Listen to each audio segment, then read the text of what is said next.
अस्सलामुअलैकुम दोस्तों, soap serial दौलाब जे ईंदड़ नई एपिसोड में छा थींदो ऐं छा थियण वारो आहे इन जा तफ़सीलात ॼाणण लाइ जेकर अव्हीं असांजे चैनल ते नवां आहियो त महिरबानी करे असांजे चैनल खे सब्सक्राइब कंदा, जीअं हर ईंदड़ नई ख़बर जल्द खां जल्द तव्हां ॿाहिरनि ताईं मुहैया थी सघे।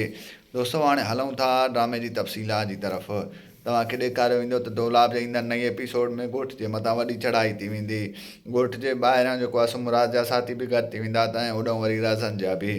ऐं उते तव्हांखे ॿुधाईंदा हलूं त मीर जाफ़र ख़ान वॾो चाहींदो त जहिड़ो थी, पर उते जेको आहे सो मंसूर ख़ान तमामु जल्द अची वेंदो ऐं ॻोठ वारनि खे उतां हटाए छॾींदो।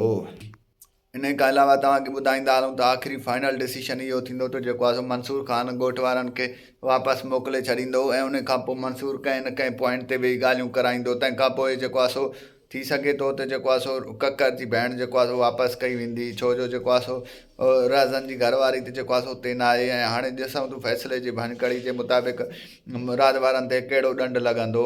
ऐं होॾो वरी तव्हांखे ॿुधाईंदा हलूं त वॾेरो शाहनवाज़ ख़ान पंहिंजे मक़सद में नाकाम वियो, छो जो हू चाहे पियो त जेको आहे सो ही सभु पाण में विढ़नि ऐं जेको आहे सो मुराद वारा बि पाण में विढ़नि ऐं होॾो वरी जेको आहे सो मंसूर ख़ान जो फ़ैसिलो बि जेको आहे सो अध में रहिजी वञे। बहरहाल ईअं कोन्ह थींदो।